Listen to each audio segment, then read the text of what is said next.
काषाय वस्त्रं करदण्डधारिणं कमण्डलूपद्मकरेण शङ्खं चक्रं गदाभूषितभूषणाढ्यं श्रीपादराजं शरणं प्रपद्ये।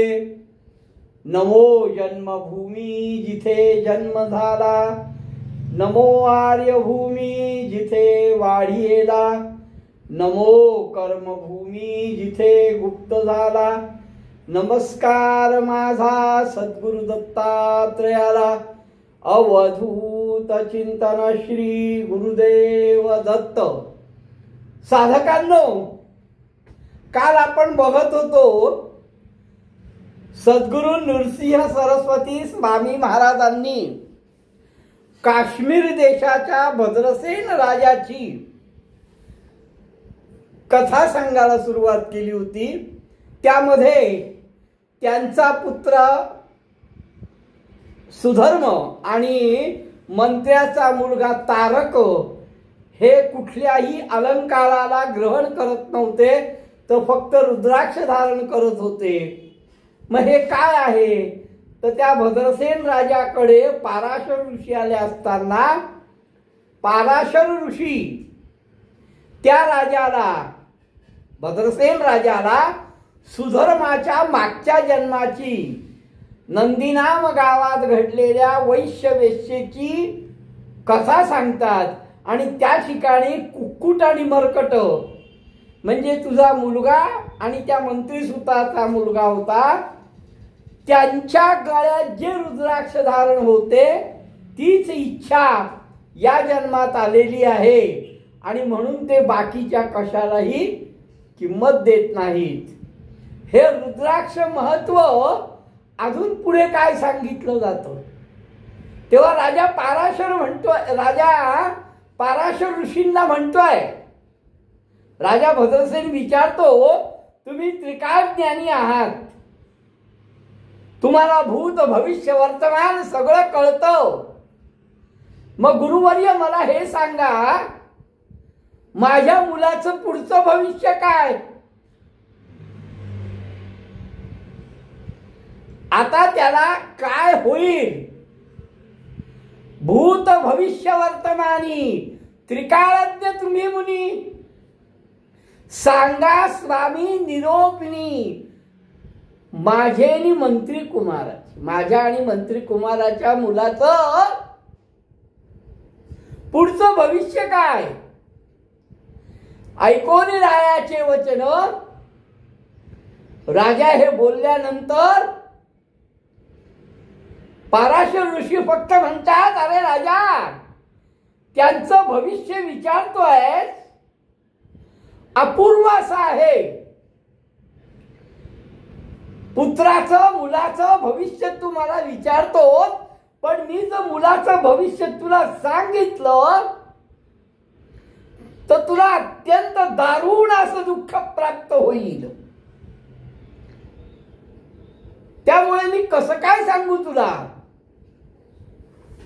तू तुझ्या मुलाचं भविष्य विचारतोयस, पण ते सांगितल्यानंतर तुला प्रचंड दुःख होईल, त्यामुळे मी ते कसं काय सांगू? ते राजाने ऐकलं। राजा म्हणतो, तुम्ही त्रिकालज्ञ आहात,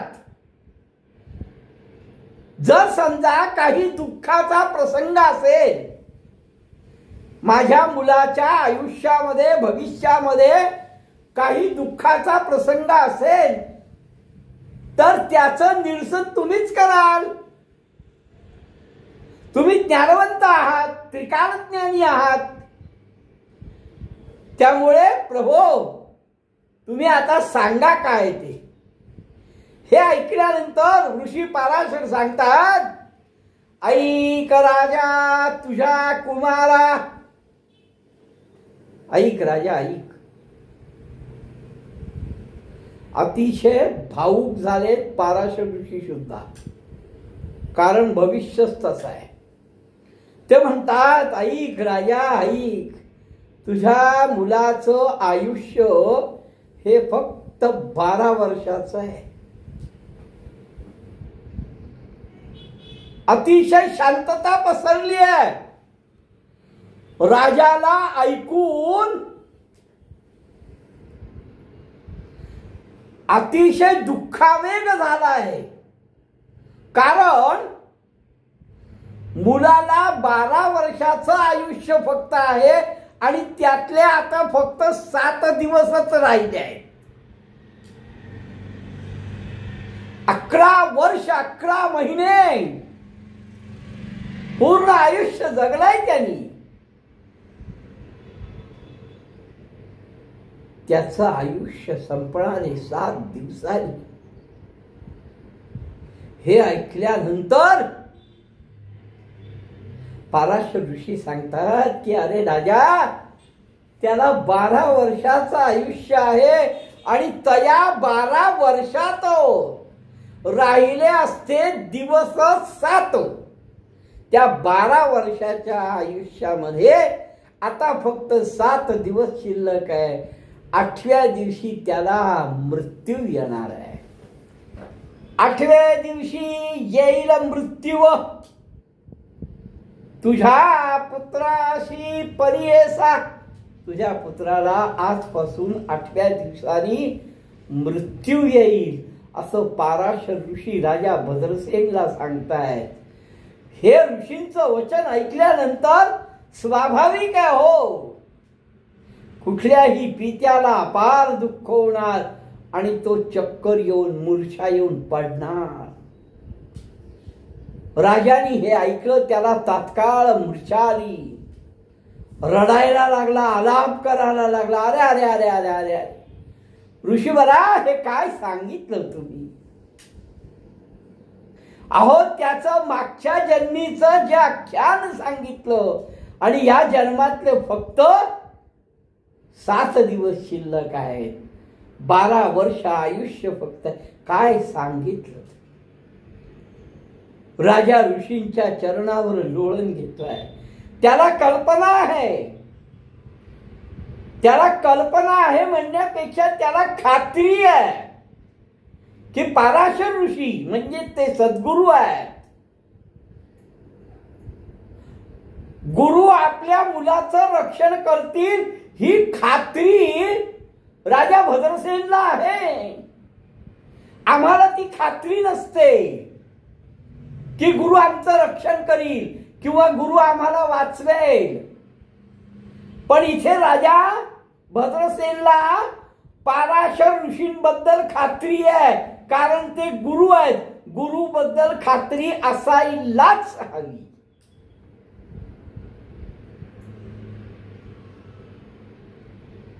ऐकोनी ऋषीचे वचन राजा मूर्छित झाला. तत्क्षण करिता झाला रुदन, अनेक परी दुःख करी. ऐकोनी राजा तये वेळी, त्याला दुःख अपार झालंय, रडतोय. पण तरीही त्याही प्रसंगामध्ये तो आपल्या सद्गुरूंच्या पाराशर ऋषींच्या चरणाशी लीन झालाय, सद्गुरूंशी लीन झालाय. राखे राखे तपोबळी. गुरुवर्य, तुम्ही तपोबळी आहात, अहो रक्षण करा. मी तुमचा शरणागत आहे, माझं रक्षण करा. वाचवा, माझ्या मुलाला वाचवा. नाना परी, प्रत्येक परीने अतिशय गहिवरून भावना विवश होऊन दुःखी कष्टी अंतःकरणाने तो पाराशर ऋषींचे पाय धरतोय. सद्गुरूंपुढे लीन झालाय. मुनिवरांचे चरण धरित विनवीत असे स्त्रिया, बर एकटा नाही, आपल्या ज्या स्त्रिया, आपल्या ज्या पत्नी आहेत त्यांच्या सहित विनंती करतोय आणि सांगतोय, ऋषीवर काय करायचं तेवढं सांगा हो. तुम्ही सांगाल तसं आम्ही ऐकू, गुरु आज्ञा पाळू, गुरुनिष्ठा ठेवू. पण माझ्या मुलाला वाचवा.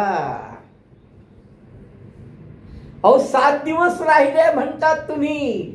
वाचवा वाचवा. तुम्ही दयानिधी आहात, ऋषीश्वर आहात. वाचवा. काय करायचं असेल ते सांगा. आता तो राजाच आहे हो. काही करणं त्याला तसं अवघड नाही. गुरु आज्ञा पाळायला तो तत्पर आहे. आणि मग हे पाराशर दयानिधी ऋषी भगवान सद्गुरु त्यांना तो शरण आल्यानंतर ते म्हणतात, हे बघ राजा, तू मला शरण आलायस, पण याच्यापेक्षा काय करावं. तर शरण निघावे जगद्गुरु. जगद्गुरु जे आहेत त्या जगद्गुरूंच्या शरणाला जा. त्यांना शरण जा. त्यांची करुणा भाग. मी गुरु आहे, तू मला मार्ग विचारलायस, काय करावं असं सांगतोयस. माझी आज्ञा अशी आहे की तू जगद्गुरूंना शरण जा. मग जगद्गुरु कोण? उमाकांत शिव. राजा शरण निघावे जगद्गुरु उमाकांत शिवासी. अरे त्या शिवाला, त्या शंकराला, त्या भोलेनाथाला, त्या उमाकांताला, त्याला शरण जा. तोच तुझ्या मुलाला वाचवू शकतो. जगद्गुरूच तुम्हाला वाचवू शकतो. मी वारंवार सांगितलंय, गुरु रक्षी एखाद्याशी, काही न करे काळ त्यासी. त्याचा हा प्रत्यंतर बघा. गुरु रक्षण करू शकतात. नियती काळ सर्वांच्याही पुढे गुरु आहेत. पाराशर ऋषी त्यांना जगद्गुरु शिवाबद्दल सांगतायत की शिवच तुझ्या मुलाला वाचवू शकेल. तू शिवाला शरण जा. मनातलं सगळं भीती काढ. मनामध्ये आता तुझ्या प्रचंड भीती साठलेली आहे की माझा मुलगा 8व्या दिवशी जाणार आहे, त्याला मृत्यू येणार आहे. हे काढ आणि गुरुमंत्राचं, त्या शिवाचं ध्यान कर फक्त. अनेक वेळा गुरु आपल्याला सांगतात की फक्त गुरुमंत्राचं ध्यान करा, गुरुमंत्राचं स्मरण करा, बाकी कुठलाही विचार करू नका. पण ते आम्हाला शक्य होत नाही. आणि तेच इथे पाराशर ऋषी राजा भद्रसेनला सांगतायत की तू काहीही काळजी करू नकोस. तुझ्या मनातले सगळे विचार काढ. गुरु हेच सांगतात, अरे मनातले सगळे विचार काढा आणि त्या गुरुमंत्राला शरण जा. आम्ही करतो का तसं? हा संशोधनाचा विषय होईल. असो, मनीचे भय त्यजुनी असावे आता शिव ध्यानी. तो राखील शूलपाणी आराधावे तयात. अरे हा तो जगद्गुरु शिव, त्याचं ध्यान कर. तो तुला निश्चित रक्षण करील. जिंकावया काळासी. बघा पाराशर काय सांगतायत, जिंकावया काळासी उपाय असे परियेसी. अरे काळाला जिंकण्याचा एकमेव उपाय म्हणजे सद्गुरु निष्ठा आणि गुरु आज्ञा पालन.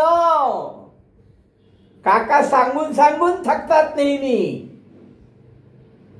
नेहमी काका हेच सांगतात, पण आमच्या लक्षात येत नाही.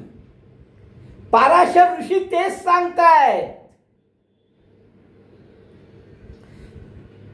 तू त्या जगद्गुरु त्या शिवाला शरण जा. एक चित्त अवधारा, एकाग्र मनाने मनातल्या सगळ्या शंका कुशंका बाजूला कर. स्वर्ग मृत्यू पाताळेसी.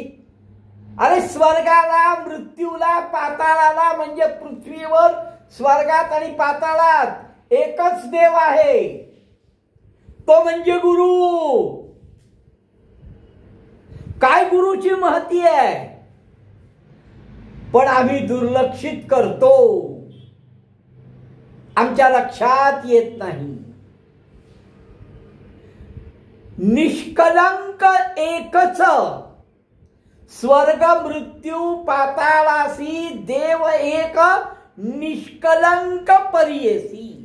निष्कलंक असा एकच सद्गुरु आहे, जगद्गुरु आहे, तो म्हणजे भगवान शिव. चिदानंद स्वरूप आहे. ऐसा देव मूर्तिमंत रजोरूप ब्रह्मा सृजत. सृष्टी करणार सामर्थ्य वेदचारी निर्मित.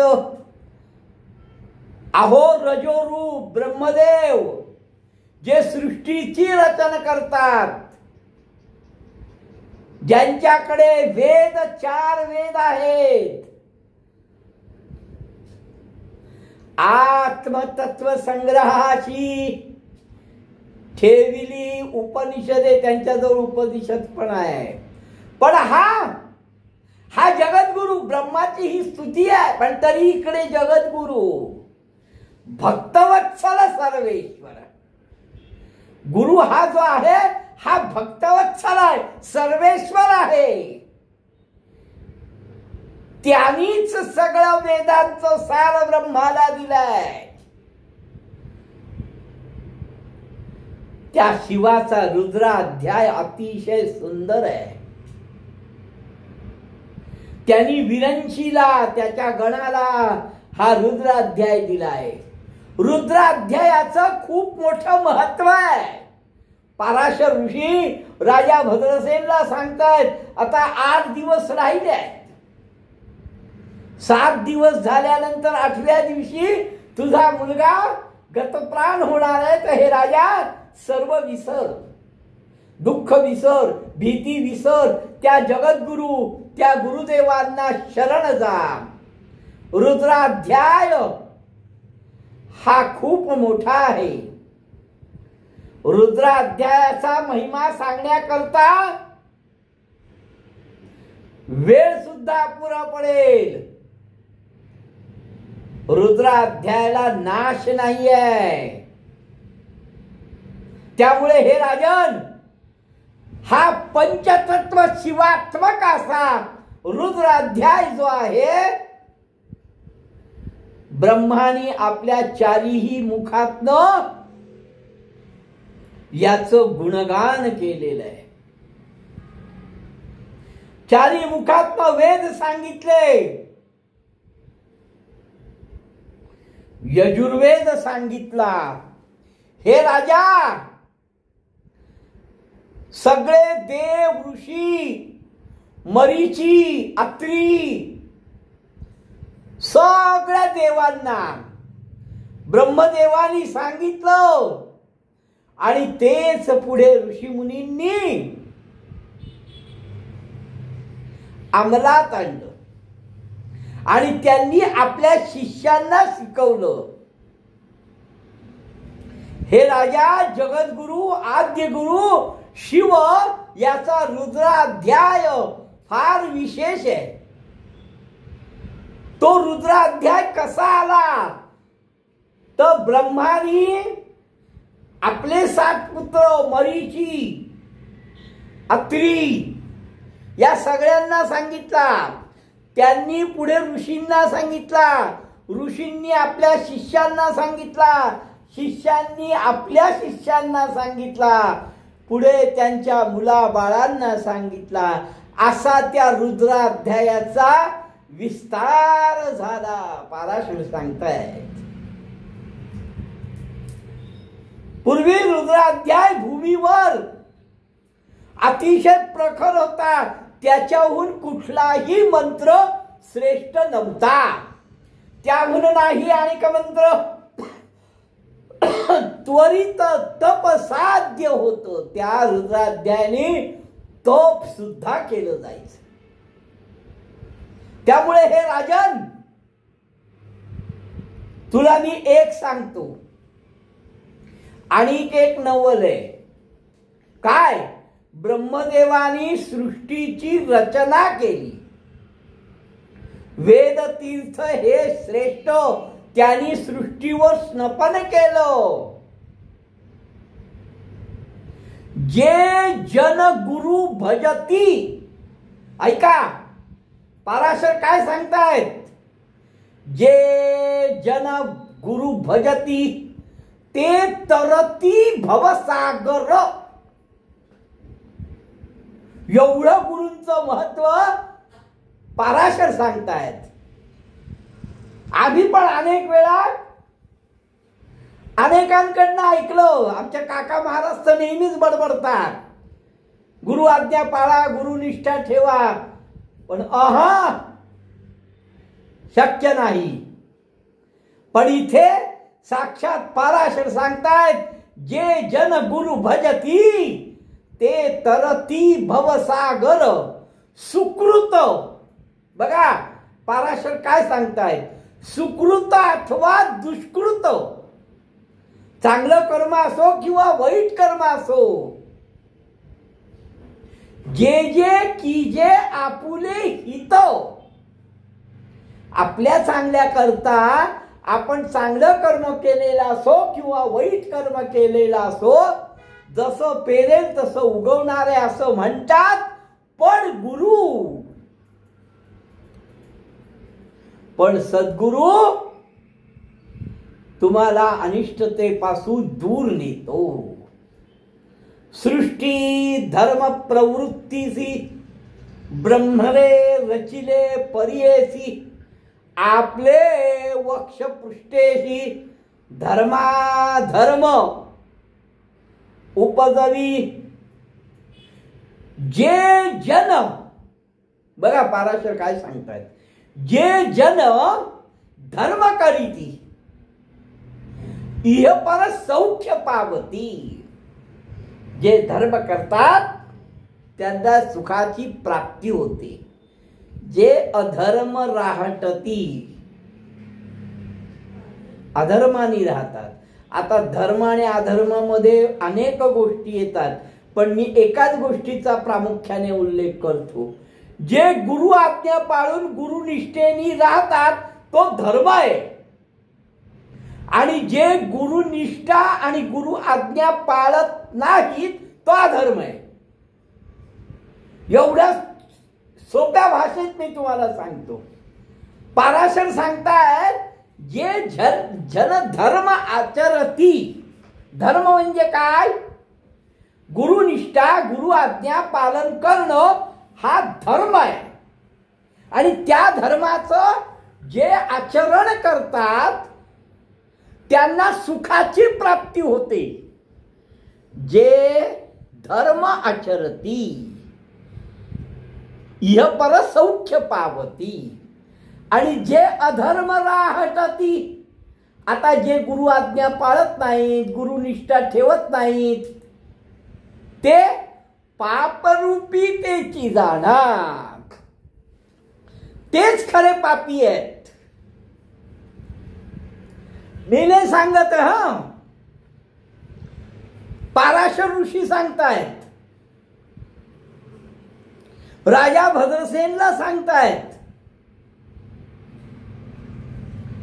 काम, क्रोध, लोभ, मत्सर, दंभ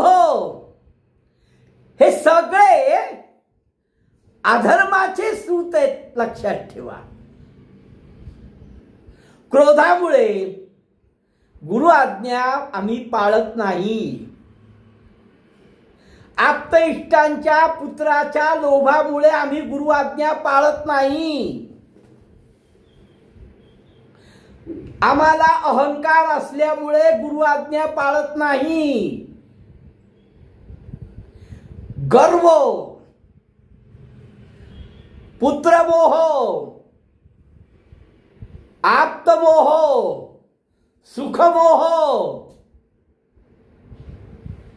हे सगळे अधर्माचे सूत आहेत. बरं, पाराशर म्हणतात हे सगळे अधर्माचे तर सूत आहेच, पण पुढे जाऊन पाराशर म्हणतात इतुके सगळे नरक नायक, नरकातले नायक आहेत हे. गुरुतत्व सुरापरी गुरु अंतःकरणी, अंतःकरणामध्ये गुरुनिष्ठा, गुरु आज्ञा पालन असावं. क्रोधामुळे काय काय होतं? क्रोधे पितृवधी देखा, मातृवधी अस्ति जेका, ब्रह्महत्यादी पातका, कन्या विक्रयी जे जण, देव द्विजस्व हरण, ब्रह्मस्व घेऊन नेदी जोका, सुवर्ण तस्कर ऐका, लोभपुत्र तया नाव. आता या भद्रसेन राजाला पाराशर ऋषी या सगळ्या गोष्टी सांगतायत, ओघाओघानी येत आहेत. पण याचा मूळ उद्देश जो आहे, पाराशर ऋषींना राजांनी आपल्या मुलाला वाचवण्याकरता काय करायला पाहिजे. आता इथे हे सगळं पाराशर सांगतायत, पण राजाच्या जागी आम्ही असू, राजा हे सगळं शांतपणे ऐकतोय, आम्ही ऐकू का? आम्ही उलट उत्तर लगेच देऊ. अहो ते सगळं राहू द्या हो, ते पातक, हे पातक, ते पातक, पहिले सांगा माझ्या मुलाला काय करताय, त्याला वाचवा. पण राजा शांतपणाने पाराशर जे जे सांगतात ते ते ऐकतायत, ही गुरुनिष्ठा आहे. आणि हे सगळं ऐकल्यानंतर पाराशर हात जोडून पाराशरांना राजा सांगतो, आम्ही तुमचे आज्ञाधारी. खरा आता हा सगळा ब्रह्मरचन, ब्रह्माची रचना, काम, क्रोध हे ते सगळं विस्तारून सांगतोय. आवश्यकता कसली आहे, पण तरीही राजा ते ऐकून पुन्हा सांगतोय, आम्ही तुमचे आज्ञाधारी, तुम्ही जे सांगाल ते आम्ही ऐकू. त्यामुळे हे राजा आता तू असं कर, तुझ्या मुलाचा आयुष्य वाढवायचं असेल तर रुद्र जप कर, मृत्युंजय जप कर, प्रायश्चित्त सहस्रेसी. प्रायश्चित्तात्मक मृत्युंजयाचा जप कर. हे सगळं ब्रह्मदेवानी यमाला सुद्धा सांगितलं. त्यामुळे यम आणि यमदूत भूतलावावर आल्यानंतर रुद्रजप करणाऱ्यांना काहीही करत नाही. त्यामुळे हे राजा, या कारणे मनुष्यलोकी नाही पापलेश, रुद्र जपे विशेष, पातके जळती अनेक. रुद्र जपानी अनेक पातक जळतात अभक्तीनी. अभक्तीनी जरी झाला तरीही यमानी सांगितलंय यमदूतांना, जे रुद्र जप करतायत, रुद्र म्हणतायत, मृत्युंजय जप करतायत, त्यांना त्रास देऊ नका. त्यांच्या हातून कितीही पातके घडली असेल तरी त्यांना त्रास देऊ नका, बाधू नका तुम्ही. ऐका ऐका, त्यांना तुम्ही बाधू नका. त्यांची पातक कितीही असतील तरी. एवढं रुद्र जपाचं महत्व आहे. पूर्वजन्मी त्यांनी कितीही पाप केली असतील, अल्पायुष्य होऊन जन्म, जसे राजा भद्रसेनचा मुलगा आणि मंत्रीसुताचा मुलगा हे अल्पायुष्य म्हणून जन्माला आलेले आहेत, 12व्या वर्षी मृत होणार आहेत. मग अल्पायुष्य येऊन उपजती तया पापा होय निष्कृती. त्यांच्या पापाची निष्कृती ही रुद्राभिषेकानेच होते. पाराशर अजून रुद्र अध्यायाबद्दल खूप काही सुंदर वर्णन करतात. पाराशर काय सांगतात? राजाचा मुलगा वाचतो का? 7 दिवसानंतर तो मृत होत नाही का? काय होतं हे सगळं आपण उद्या बघू. अवधूत चिंतन श्री गुरुदेव दत्त.